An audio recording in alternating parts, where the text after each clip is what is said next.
Bismillahirrahmanirrahim. Assalamualaikum warahmatullahi wabarakatuh. Alhamdulillah wassalatu wassalamu ala Rasulillah wa ala alihi wa ashabihi wa man tabi'ahum bi ihsanin ila yaumiddin. Wa ba'd. Kita lanjutkan di program Syahadah. Sajian ayat dan hadis muamalah ekonomi syariah. Kita sampai kepada seri yang ke-8 yaitu aturan jual beli dan gadai di dalam Islam, ya. Allah Subhanahu wa taala berfirman dalam surat Al-Baqarah ayat ke-283. Ya, a'udzubillahi minasyaitonirrajim. Bismillahirrahmanirrahim. Wa in kuntum ala safarin walam tajidu katiban farihanun maqbudah. Fa in amina ba'dukum ba'da falyu'addil ladzi tumina amanatahu wal yattaqillaha rabbah wala taqtumus syahadah wa may yaktumha fa innahu asimun qalbuh wallahu bima ta'maluna alim. Jika kalian dalam perjalanan dan bermuamalah ya tidak secara tunai sedangkan kalian tidak memperoleh seorang penulis, maka hendaknya ada barang tanggungan yang dipegang, ya, farihanun maqbudah.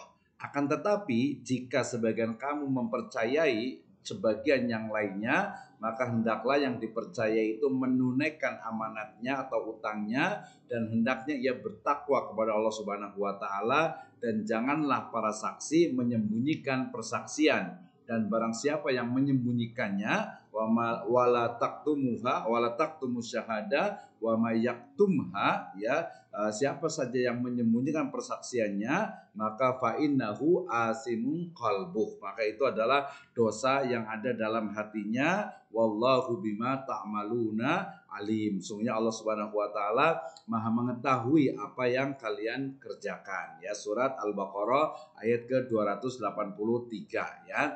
Sejatinya ayat ini adalah lanjutan dari ayat sebelumnya di 282 terkait dengan, ya, anjuran untuk menuliskan, ya, transaksi tidak secara tunai, ya. Nah, kemudian dalam ayat ini disebutkan ayat berikutnya di Al-Baqarah ayat ke-283 ini terkait dengan jika kalian dalam keadaan perjalanan, ya, di perjalanan nih kemudian tidak menemukan seorang penulis. Jadi artinya penulis itu tidak ada, maka farihanun makbudoh, maka hendaknya ada barang atau benda yang dijadikan sebagai pegangan, ya, artinya sebagai jaminan. Berarti dalam ini ada farihan atau rahan atau ar-rahnu gitu, ya. Rahan sebagai jaminan, ya. Dan apabila kalau saling mempercayainya gitu, ya, maka ya silahkan, maka hendaklah yang dipercaya itu menunaikan amanatnya. Jadi kalau saling percaya, ya hendaknya tadi orang yang dipercaya itu, orang yang melakukan transaksi itu dia menyelesaikan atau menunaikan amanahnya gitu, ya, dan juga hendaknya dia bertakwa kepada Allah Subhanahu wa taala, ya. Kemudian nanti kalau ada saksi, kan tadi biasanya ketika tidak tunai akad itu dilakukan, maka hendaklah ada saksi gitu, ya, maka saksi ini tidak boleh menyembunyikan persaksiannya, ya, karena kalau itu dilakukan berarti itu adalah jelas, yaitu adalah dosanya hati karena menyembunyikan dari persaksian tentang akad jual beli yang dilakukan secara tidak tunai. Dan akhir dari ayat ini Allah bersabda, ya, Allah Subhanahu wa taala berfirman, ya, Allah Subhanahu wa taala itu Maha mengetahui apa yang kalian kerjakan. Artinya akad transaksi yang dilakukan tidak secara tunai di perjalanan atau dalam keadaan safar atau mungkin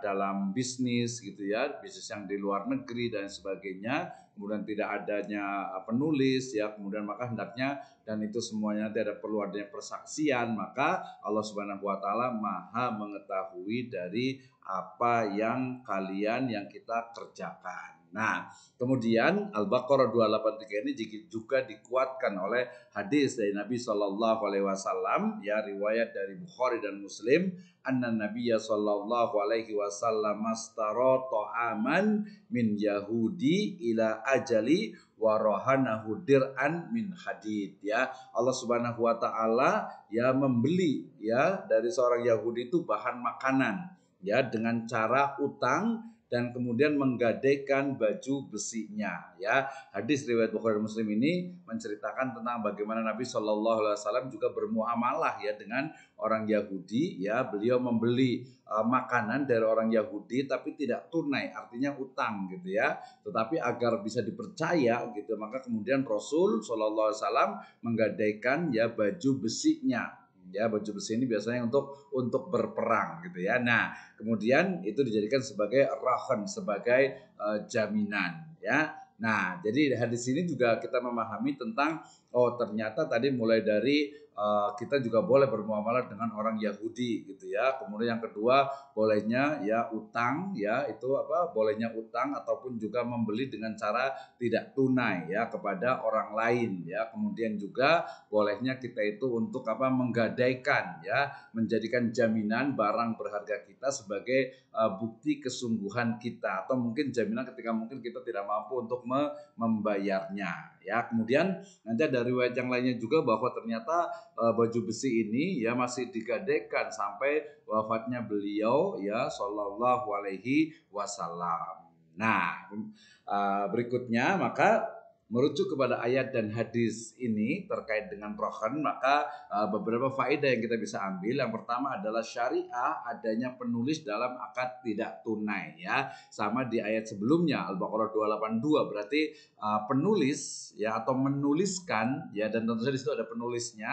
Akad yang tidak tunai itu disyariatkan atau dianjurkan di dalam Islam. Ya, yang kedua adalah penulis, sebagai contoh saat ini adalah notaris sebagai orang atau lembaga yang menuliskan akad transaksi ya jual beli, bisnis dan juga muamalah yang lainnya. Ya, yang ketiga adalah perintahnya atau perintah adanya barang tanggungan atau barang jaminan yang dalam Islam itu disebut dengan rohan, sebagai jaminan dari pemilik utang yang dikuasai oleh pemilik piutang ya. Artinya ketika kita utang kemudian kita menjaminkan sesuatu ya, misalnya emas gitu ya, maka kemudian emas itu diberikan sebagai jaminan kepada orang yang kita utangi atau orang yang memiliki piutang ya. Kemudian berikutnya, apabila saling percaya ya, maka tidak mengapa tidak ada jaminan dengan syarat pihak yang dipercaya itu dapat menunaikan amanah ya. Dalam hal ini berarti bisa membayar utangnya dan selalu bertakwa kepada Allah Subhanahu wa taala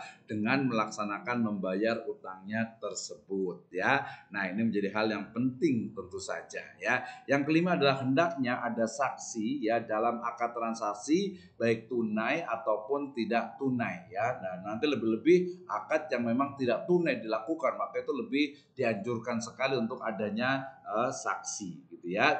Kemudian yang keenam, saksi tidak boleh menyembunyikan persaksiannya apabila diminta hakim, karena itu termasuk perbuatan dosa hati ya, termasuk dosa ketika seorang saksi kemudian tidak mau memberikan persaksiannya. Jelas ya. Kemudian yang ketujuh, Allah Maha mengetahui apa yang dilakukan oleh manusia, termasuk saksi yang menyembunyikan persaksiannya dan juga orang yang mengkhianati dari perjanjian akad yang tidak tunai yang telah dilakukan ya. Allah Maha mengetahui tentu saja ya. Kemudian yang kedelapan ya, Nabi Muhammad SAW pernah menggadaikan baju besinya ya karena membeli bahan makanan dari seorang Yahudi. Berarti di sini menunjukkan ya bolehnya gadai juga bukan hanya di Al-Baqarah 283 dalam perjalanan atau safar, tetapi secara mukim pun kita boleh menggadaikan ya. Kemudian yang kesembilan, bolehnya akad jual beli dengan cara utang. Ya boleh lah ya, utang itu boleh diperbolehkan gitu ya, tapi tidak berlebihan dan mungkin kita mampu untuk membayarnya ya. Faedah terakhir adalah boleh bermuamalah dengan orang Yahudi dan juga penganut agama lainnya ya, karena Nabi Shallallahu Alaihi Wasallam juga mencontohkannya ya. Tentu saja di sini adalah ketika memang orang Yahudi tersebut memang tidak memerangi umat Islam ya, kita terjadi muahad atau perjanjian damai, bukan ya orang non muslim atau orang kafir yang memerangi umat Islam ya. Maka dalam hal ini nanti hukumnya berbeda lagi, menjadi tidak boleh ya. Sekali lagi bahwa bermuamalah dengan orang Yahudi, dengan orang Nasrani, dengan penganut agama yang lainnya itu hukum asalnya diperbolehkan, apalagi mereka juga damai dengan kita ya. Nah, mudah-mudahan dari sini ya kita bisa melaksanakan berbagai transaksi yang dalam Islam, dan juga kita memahami bahwasanya Islam itu adalah agama yang sempurna ya. Semua hal telah diatur dalam Islam, termasuk terkait dengan hutang piutang, dengan saksi-saksinya, dengan antisipasi persengketaan gitu ya. Nah, dari sini kita memahami dan hendaknya kita bisa mengamalkan seluruh sendi kehidupan Islam dengan benar dan baik. Demikian syahadah program sajian ayat dan hadis muamalah ekonomi syariah. Wallahu a'lam bishawab. Assalamualaikum warahmatullahi wabarakatuh.